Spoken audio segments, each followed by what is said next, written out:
नमस्कार. Satara star news चॅनलमध्ये आपले सहर्ष स्वागत आहे. कोरेगाव बायपाससाठी DPR तयार करण्याचे केंद्र सरकारचे निर्देश. खासदार नितीन काका पाटील यांच्या पाठपुराव्याला यश. सूर्यकांत रावसाहेब बर्गे यांची माहिती.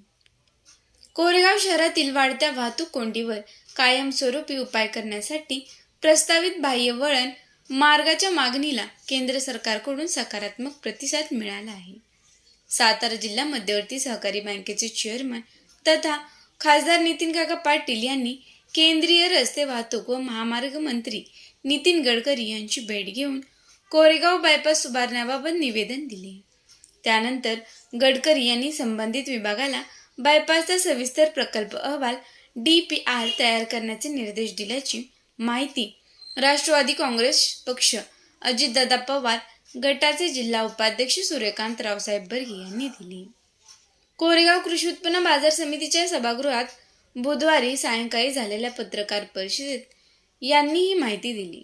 यावेळी अल्पसंख्याक सेलचे तालुकाध्यक्ष आरिफभाई शेख आणि राष्ट्रवादी युवक काँग्रेसचे शहराध्यक्ष महेश बर्गे उपस्थित होते. कोरेगावमधून जाणाऱ्या सातारा-लातूर राष्ट्रीय महामार्गावर प्रवासी मालवाहतूक, अवजड वाहने तसेच ऊस वाहतुकीची मोठी वर्दळ असते. शहरातील दाट लोकवस्ती, शाळा, महाविद्यालये, बाजारपेठ आणि व्यावसायिक आस्थापनांमुळे विशेषतः सकाळी व सायंकाळी वाहतूक कोंडी निर्माण होते. त्यामुळे पादचारी, विद्यार्थी आणि वाहन चालकांचा सुरक्षिततेचाही प्रश्न निर्माण झाला आहे. बायपास झाल्यास लांब पल्ल्याची व अवजड वाहतूक शहराबाहेर वळविता येणार असून वाहतूक कोंडी, अपघातांचा धोका, प्रवासाचा वेळ आणि इंधनाचा अपव्यय कमी होण्यास मदत होणार आहे. DPR तयार करण्याच्या निर्देशामुळे कोरेगाव बायपासच्या मागणीला आता ठोस दिशा मिळाली असून पुढील तांत्रिक प्रक्रियेला जलद गतीने पूर्ण करण्याची अपेक्षा व्यक्त होत आहे. रावसाहेब बर्गे, कोरेगाव, राष्ट्रवादी काँग्रेस पक्ष अजितदादा गट. कोरेगाव शहरामध्ये गेली कित्येक वर्ष वाहतुकीची इतकी प्रचंड अडचण निर्माण झालेली आहे. ती पाहता आणि ज्यावेळी विशेषतः ऊसाचा हंगाम चालू होतो त्यावेळी हा जो कोरेगाव शहरातून जाणारा कोरेगाव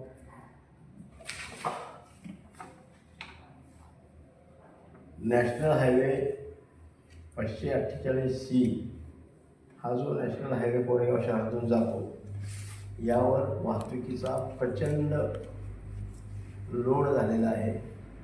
कोरेगाव शहराची वाढीव लोकसंख्या, वाढीव व्यापार, अनेक कोरेगाव शहराच्या लगत असणारी मंगल कार्यालय, अनेक साखर कारखान्यांची होणारी वाहतूक आणि सातारा शहर जवळ असल्यामुळे वैद्यकीय सेवेसाठी म्हसवडपासून लोकांची अत्यंत आवश्यक वाहतूक येणं जाणं चालू असतं.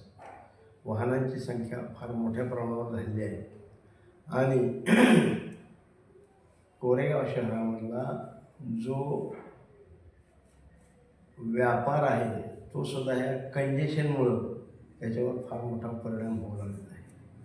आणि हे वाहतुकीचं कंजेशन कमी करण्यासाठी आता या हायवेला कोरेगाव शहरासाठी बायपास बाह्य वळण मार्ग करणे अत्यंत आवश्यक आहे. गेली कित्येक वर्ष हा प्रश्न प्रलंबित पडलेला आहे. यावर अनेक लोकप्रतिनिधींच्या कानावर या गोष्टी घातल्या. यावर्षी तर जिल्ह्यातील आमचे जे सार्वजनिक बांधकाम मंत्री आहेत माननीय शिवेंद्रराजे भोसले यांचं सुद्धा वाहन कोरेगाव शहरामध्ये 2 तास वाहतुकीमध्ये अडकून पडलेलं होतं. अतिशय गैरसोय, रुग्णांची ये जा करीत असणाऱ्या रुग्णवाहिकांना कित्येक वेळा केवळ रस्ता न मिळाल्या कारणामुळं अनिष्ट गोष्टींना सामोरं जावं लागलेलं आहे.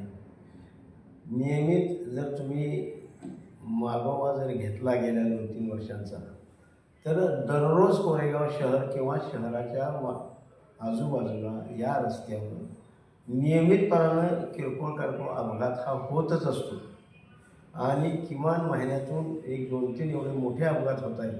जर आपण पोलीस स्टेशनवर माहिती घेतली तर आपल्या लक्षात येईल अनेक कॅज्युअल्टीज ह्या रस्त्यावर झाल्या.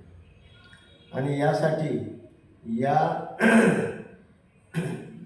जिल्ह्यातील राज्यसभेचे खासदार आदरणीय नितीन काका पाटील यांच्याकडे ह्या प्रश्नाचा पाठपुरावा आम्ही आमच्या वतीनं अनेक वेळा केल्यानंतर त्यांच्या ही गोष्ट लक्षात आली की कोरेगाव शहरासाठी बायपास असणं ही अत्यंत आवश्यक गोष्ट आहे आणि याकरिता त्यांनी पाठपुरावा करण्याचे मान्य केले आणि त्याप्रमाणे केंद्रीय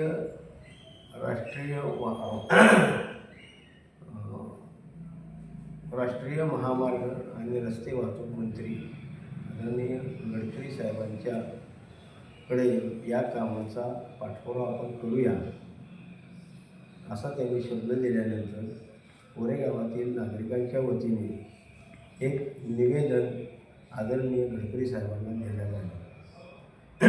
त्यानंतर मी सर्व कोरेगावांच्या वतीनं एक निवेदन नितीन काका पाटील यांच्याकडे दिलं आणि मग नितीन काका पाटलांनी दिल्लीमध्ये संबंधित मंत्री महोदयांशी चर्चा करून या महामार्गाला बायपास कोरेगावमध्ये असण्याचं महत्त्व पटवून दिलं आणि केंद्रीय रस्ते वाहतूक मंत्री आदरणीय नितीन गडकरी यांनी या गोष्टीचा पाठपुरावा करण्याचं आश्वासन देऊन या प्रस्तावित बायपासचा DPR तयार करण्याचे आदेश मागील आठवड्यात देण्यात आले आहेत. हा बायपास होण्यामुळं कोरेगावच्या वाहतुकीमध्ये सुलभता येणार आहे. तसेच कोरेगावच्या व्यापाराच्या वृद्धीच्या दृष्टीनं सुद्धा हा अत्यंत महत्त्वाचा प्रकल्प होणार आहे. कारण आज कोरेगावातल्या व्यापाऱ्यांची सुद्धा प्राथमिक चर्चा केली असता त्यांच्याकडून अशी माहिती मिळते की येणार जाणाऱ्या वाहनांचं इतकं कंजन्शन होतं, गाड्या पार्क केल्या जातात, गाड्या पार्क करायला जागा नसते. त्यामुळं ग्रामीण भागातून येणारं जे आमच्याकडे येणारं गिराईक आहे ते गिराईक यायचं बंद झालं आहे. बाहेर कोरेगाव शहराच्या बाहेर लोकांना व्यापार हलवण्याची पाळी यायला लागलेली आहे. अनेक जे कोरेगाव शहराच्या बाहेर व्यापारी आहेत त्यांच्या व्यापारामध्ये वृद्धी होते. मग कोरेगाव शहरामध्ये इतकी कुचंबना होत असताना या गोष्टीचा पाठपुरावा करणं हे आमच्या पक्षामार्फत आम्ही आमचं कर्तव्य समजून या गोष्टीच्या पाठपुराव्यासाठी आदरणीय काका पाटलांना परवा एक निवेदन दिलं. त्या निवेदनाचा त्यांनी अत्यंत बारकाईने अभ्यास करून त्याबाबतची संपूर्ण ब्रीफिंग आदरणीय मंत्री महोदयांना दिल्लीमध्ये केलं आणि याची निकड लक्षात घेऊन केंद्रीय व रस्ते वाहतूक मंत्री आदरणीय गडकरी साहेबांनी प्रस्तावित रस्त्याचे DPR तयार करण्याचे आदेश देण्यात आलेले आहेत. नमस्कार. शहरामध्ये कुमटे फाटा येथे ब्रिटिशकालीन पूल आणि रेल्वे स्टेशनजवळ ब्रिटिशकालीन पूल आहे. रेल्वे स्टेशनजवळील पुलाचं काम नवीन सुरू झालं, परत बंद पडलं. आता ह्या पुलाची पाहणी खासदार साहेब करणार आहेत आणि पर्यायी पूल कधी होऊ शकतो? तुम्ही बायपासचा करताय विषय, पण तो DPRमध्ये त्या पुलाचाही समावेश व्हावा. कारण ब्रिटिशकालीन दगडं आता निघायला लागलीत आणि 2 व्हीलर वरून पडण्याची शक्यता आहे. या शहराकडं विशेषतः कोरेगाव तालुक्याकडं दिवंगत खासदार लक्ष्मणरावजी पाटील यांचंसुद्धा खूप लक्ष आणि इथल्या विकासाच्या कामावर त्यांचा दृष्टिकोन अत्यंत सकारात्मक असेल. त्याचप्रमाणे नितीन काका पाटलांचा सुद्धा या कोरेगाव शहराकडे किंवा या तालुक्याकडे विकास कामांच्या दृष्टिकोनानं अत्यंत बारकाईनं लक्ष असते. आपण ज्या उपस्थित केलेले मुद्दे आहेत हे मुद्दे या पाठीमागच त्यांच्या कानावर घालण्यात आलेले आहेत. तसेच या गोष्टींचा पाठपुरावासुद्धा यामध्ये समाविष्ट आहे. कारण लोकांच्या जीविताशी निगडीत असणारे सगळे प्रश्न अत्यंत बारकाईनं त्याच्याकडे आमचं लक्ष असते, आमच्या नेत्यांचं लक्ष असते आपण सांगितलेल्या गोष्टींचा सुद्धा पाठपुरावा करण्याचं काम आम्ही माननीय खासदार साहेबांच्या मार्फत करू. केला कोरेगाव शहरामध्ये एक विकास कामाचा एक इथं भूमिपूजन शुभारंभ करण्यासाठी अनेक खासदार कोरेगावमध्ये येत आहेत. कोरेगाव तालुक्यातील मुस्लिम बांधवांना शुभेच्छा देण्यासाठी आणि एका विकास कामाचं काम करण्यासाठी ते कोरेगाव शहरामध्ये येत आहेत. या सर्व बाबींचा खुलासा त्यावेळी त्यांच्यामार्फत त्यांच्या वतीनं करण्यात येईल. Reducing traffic congestion inside the city. 2. Preventing accidents and improving public safety. Saving travel time and fuel consumption. Supporting economic and industrial development. Improving transport efficiency for long distance vehicles. Enhancing the quality of life for residents of Koregaw. म्हणजे यामध्ये मुद्दे याला मराठीत तुम्हाला सांगायचं असलं तर जे ट्रॅफिक जाम होते ते सुरळीत व्हावं. नंबर 2, होणाऱ्या अपघात जे होत आहेत त्याच्यामध्ये त्या अपघातांचं प्रमाण कमी व्हावं, त्याच्यामध्ये सुधारणा व्हावी आणि पब्लिक सेफ्टी असेल. नंबर 3, जो प्रवासाचा कालावधी आहे तो कमी व्हावा आणि इंधन बचत व्हावी, हा एक याचा उद्देश आहे. आणि मग supporting economic and industrial development म्हणजे आर्थिक प्रगतीला आणि औद्योगिक प्रगतीला सुद्धा हे अत्यंत लाभदायक होणार. इम्प्रूव्हिंग ट्रान्सपोर्ट इफिशियन्सी म्हणजे प्रवासाची किंवा ट्रान्सपोर्टेशनची मध्ये चांगली सुधारणा होणं, त्यामध्ये सुलभता येईल.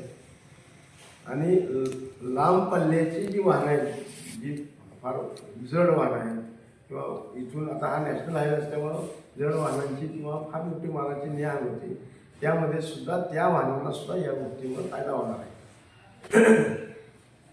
असं एकूण कोरेगावच्या संपूर्ण विकासाच्या कामामध्ये हा अत्यंत मोठा मैदान उभेलेला आहे. हा बायपास होण्यामुळं कोरेगाव शहर आणि कोरेगाव शहरालगतच्या सर्व लोकांच्या दृष्टीनं हा निर्णय अत्यंत महत्त्वाचा आहे आणि तो अंमलात लवकरात लवकर यावा यासाठी संबंधित लोकांच्या मागे आम्ही आमच्या पक्षाच्या वतीनं पाठपुरावा करणार आहोत. कोरेगावमध्ये जी एस टी महामंडळाची बस वाहतूक आहे, या वाहतुकीवर सुद्धा या कंजेशनचा फार मोठा परिणाम झालेला दिसून येतो. अनेक एस टी केवळ कोरेगाव शहरामध्ये जे थांबे आहेत त्या थांब्यांच्यावर इतकी प्रचंड गर्दी आणि ट्रॅफिक जाम असतं की तो जो बस चालक आहे त्याला वाहन उभं करणं हे सुद्धा फार मुश्किलच होतं आहे. आणि ज्यावेळी वाहन उभं राहतं त्यावेळी ते 1-1 किलोमीटर पाठीमागं ट्रॅफिक जाम होतं, अशी परिस्थिती आहे. त्यामुळं आम्ही आता खासदार साहेबांच्या कानावर ही गोष्ट घातलेली आहे. एस टी महामंडळालासुद्धा आमच्या काही गोष्टींची विनंती करण्याचा मानस आहे. DC साहेबांशी एक मिटिंग करण्याचा म्हणजे आमच्या डोक्यात आहे. त्याचं त्या पद्धतीचं ब्रिफिंग आम्ही खासदार साहेबांना केलं आहे.